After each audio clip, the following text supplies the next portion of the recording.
whatever happens to us in life, we have the choice of how we want to move forward and respond to things. Yes, things are extremely painful. Yes, things are going to hurt. Yes, we're going to make excruciating mistakes and failures in life. And ultimately, it's who do you need to become to overcome these things, right? And be the type of person that you needed in those moments, Mm-hmm. right? And actually be able to use that as an opportunity to move your life forward.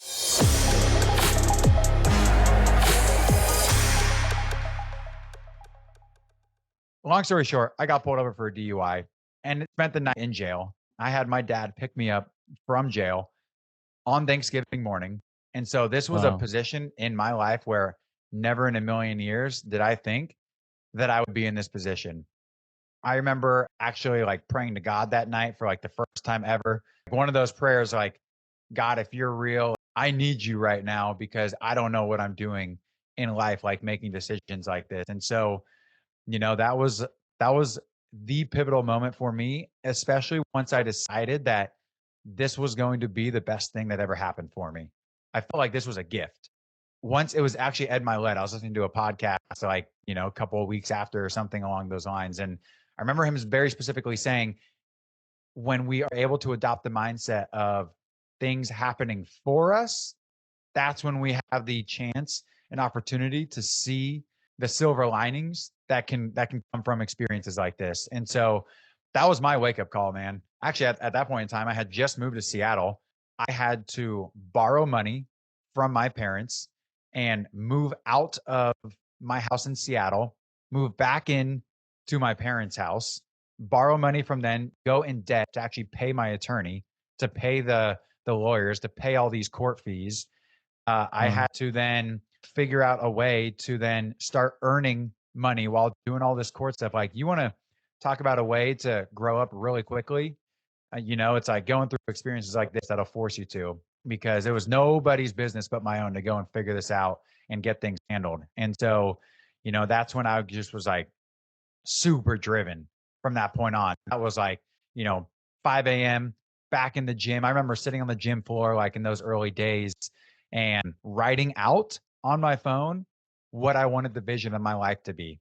And I was writing in the present tense in the future, if that Mm. makes sense. Like, Yeah. here, top sales rep in this company, working out X days a week, running all these, miles, and family, and just like writing this vision for my life. That I remember finding that note a couple years back, and I was like, holy shit, dude, like I actually crossed off a lot of that vision came to reality, which was crazy. That's But amazing. because it's like in these moments, this is where inspiration can come from if you decide to look at it that way. But that's 100% on you and however you want to decide to look at it. Right. And, I had a lot of very, very important people in my life who drastically helped me be able to overcome these things. Right.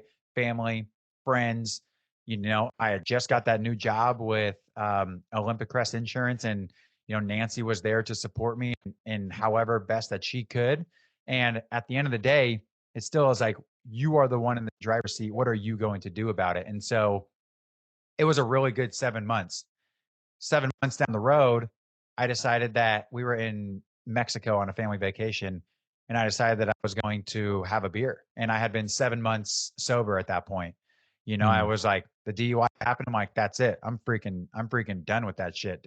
And so fast forward these 7 months, an amazing 7 months, like very transformative and growth oriented. And I remember being on the boat and I'm like, you know what? I think I'm gonna have a beer. Told my parents, and they're like, hey, you make your own decisions. You're your own man. Did they probably have some apprehensions to the idea? Yeah. But Yeah. it's, you are responsible for your life and the decisions that you make and whatever those consequences are. And that one beer, it was like nothing ever left, right? I was blacked out that same night, and Wow. it was like I'd been drinking, consistently all those 7 months prior. It was crazy. It just all came right back. And it's not that I had like, these super massive problems with drinking or alcohol or drugs or anything. But are there times where alcohol negatively impacted my life? For sure. So many of them. Like, you can turn into a different person. Sure, 7 out of 10 times, like, everything's going to be great, but those 3 times can drastically impact your life forever depending on what happens. Like, that was the first time, like, I woke up that next morning. I was supposed to go diving with my uncle in Mexico, and woke up, dead phone, um, not to the alarm, like, woke up with dead phone, late to go diving, Mm. still drunk from the night before. And he's like, dude, like, what the hell, man? What's going on? Yeah. And my uncle and I have a very tight relationship in this sense, um, of life. And so, yeah, so fast forward, like, coming back from Mexico, still drinking, and at this point in time, I have a breathalyzer in my car, so you gotta, like, do your blow and go in order to actually start your car to be able to drive, and that wasn't, that's like $100 a month, like, paid tens of thousands of dollars for this thing, and I didn't have money at that time, like, I was just trying to earn my way and trying to make it back out of my parents' house that I had to move back into at age 24 or whatever, right?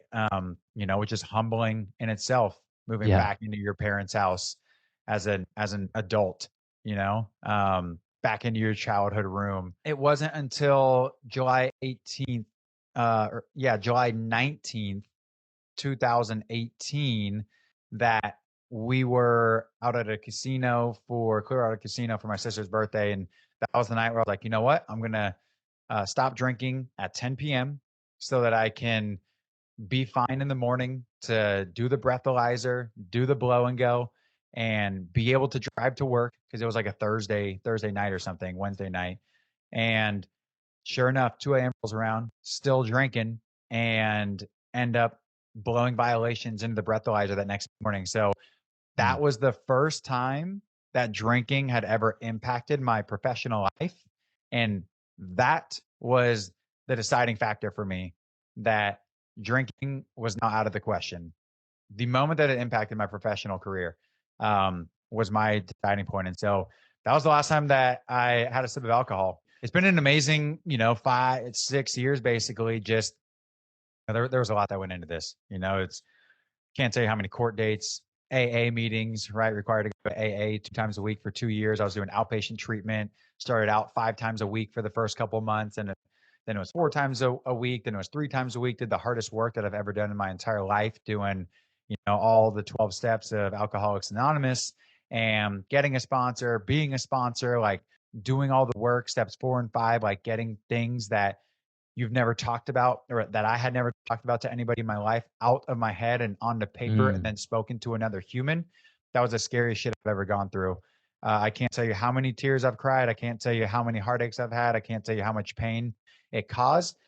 But what I can tell you is that the liberation and the freedom that came from all of this is ultimately why this was the greatest thing that ever happened for me, right? In the sense of, like, being able to release things that were holding me back mentally, spiritually, emotionally, to then be able to actually move my life forward in ways that I personally don't think I ever would have done had it not been for this experience. And so, you know, fast forward those 6 years and moved into tech sales, have bought multiple homes, real estate investment. I remember those early days, like, making all my calls and booking meetings, and officially built up enough finances to move into my own apartment out of my parents' house, and then move up to the big city, move into a super cool and fun, fast moving tech sales company, crushed it there,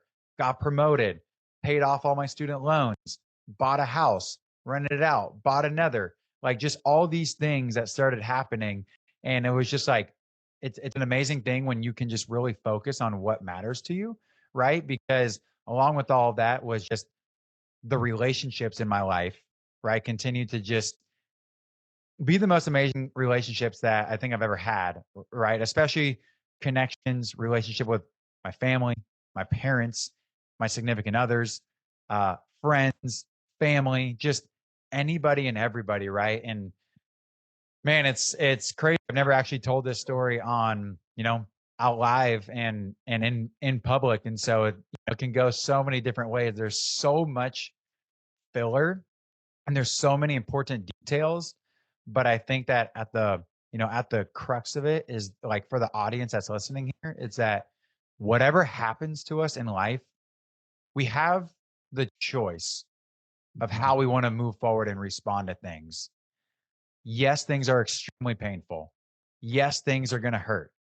Yes, we're going to make excruciating mistakes and failures in life. And ultimately, it's who do you need to become to overcome these things, right? And be the type of person that you needed in those moments, Mhm. right? And actually be able to use that as an opportunity to move your life forward. So, anyway, I know I'm just kind of Man, rambling. Yeah. thank you So, for sharing that with me. Like, seriously, like, it takes like, I'm really proud of you for how far you've come and for sharing that story because I know somebody who's listening to this or somebody who is going to hear it on your podcast or in your newsletter or something, they're really going to resonate with it and they're going to need it.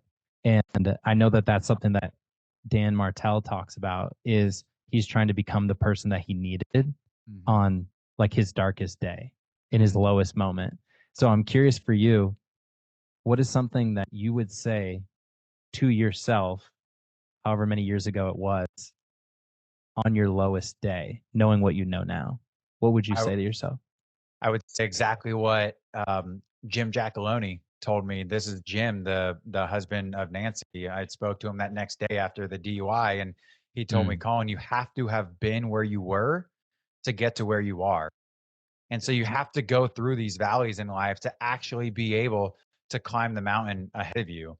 Right. And so, like, that just, I'll never forget how he told me in a way that was so pivotal.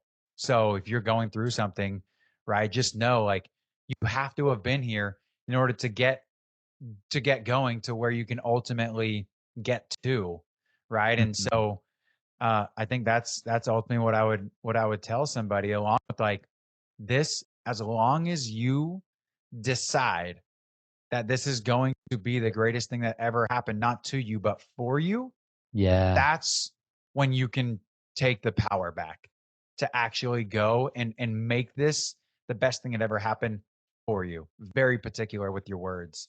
Yeah, I'm a big believer in that as well. I'm curious, do you think you need to go through something like this to then develop that perspective, or can you just adopt and embrace that perspective now for future events? How do you think about that?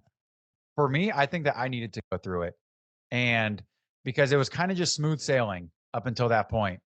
And it's in Yeah. those moments that you have to actually become somebody better than who you are currently being, was my experience. I Mhm. just felt like I could have just kept consistently getting a little bit better, but, like, actually getting down into the dirt in the valley required me to become somebody that was so much more than the person that I was being from mentally, right? And actually being able to overcome these challenges. I just think that it catapulted my development to the person that I was ultimately hoping to become, right? And, so yeah, That's that's really kinda cool. Yeah, yeah. that's really cool to hear, and there's, like, a couple of things there that I heard even in your story that played a role in you bouncing back and becoming the person that you're meant to be. Like, Mhm. first was, like, your faith.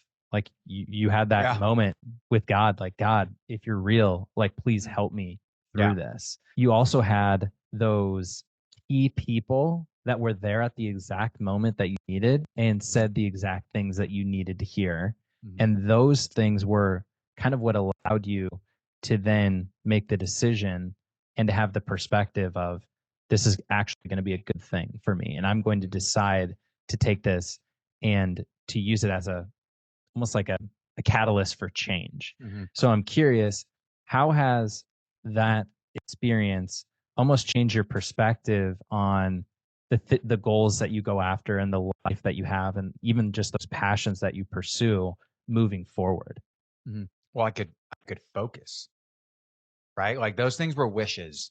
They weren't actual, like, tangible things that I was going after. They were pie in the sky at that time, right? It Yeah. was I had these ideas of things I wanted to do, but there was something powerful for me being able to remove these obstacles of, a 3-day bender on the weekend, or Mm. just, thought process. Like, I always was waiting or thinking about the day when I didn't have to think about all the other bullshit going on in my head, right? With drinking, or maybe it was smoking, or maybe it was whatever. Mm. And I was able to actually get very clear on what I wanted. It was like it removed like the fog. Yeah. And kind of going back to the gym floor that day, it was like 5:30 a.m. and I was, sitting there on my phone, like had this crystal clear vision. So I think I was able to actually get clear on where I wanted my life to go and what I needed to actually do to get there. And so I think just like total focus is what opened up for me, Mm. along with just like clarity and thought, man. It was just, Yeah. like you That's can actually handle the problems coming your way. Like the problems aren't going to go anywhere, but you are going to be far more equipped to handle problems. I was far more equipped to handle the problems coming my way. They weren't going away, but they were better and bigger mhm. problems to solve. And then once we got over those problems, and, for example, how the hell am I going to move back out of my parents' house? Right? Like 24 years old, Yeah. and now I'm in debt to my parents and living in their house. Let's figure this shit out, dude. Right? And so then actually making a plan of, okay, I need to do X amount of calls, you know, this month. Let's break that back per week. Let's break that back per day. Let's put some goals and rewards in front of me to actually move results forward in that life. Let's then go and make this massive jump into a totally new industry and new career to expedite my earning income and potential and growth and development from Mm. sales and business acumen. And, let's put myself out there with, massive goals in the health and fitness and endurance space. And I was, doing marathons and running relentlessly and working out every day. I was cleaning the yoga studio at 5 a.m. and in order to get free yoga to just, earn my way through things. And, Mm. it was like the deep work was also very instrumental. Going through the 12 steps of Alcoholics Anonymous was no small task. That was the hardest, most challenging, most rewarding work I've ever done, Mm. making amends to people that you love, saying sorry for the shit that you never said sorry for or ever wanted to deal with. Actually taking these things out of your head that have haunted you for years and years since freaking childhood, that you can finally get out and share with another human being. It was like, man, it created a sense of focus of actually getting into like the core and soul of who you are for me. That's powerful, man. Like like it gave you that drive. It gave you hunger, gave you Mhm. clarity, For sure. and it gave you the freedom to be yourself. Mhm. And kind of what I want to transition to now is like this whole story and these habits and these passions set the stage for your podcast. And Yeah. start to tell me about.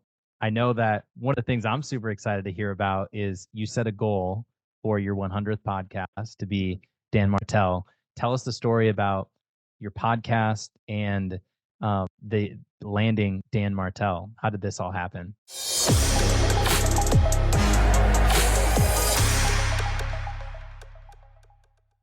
Thanks for tuning in to another episode of the Seeds of Success podcast.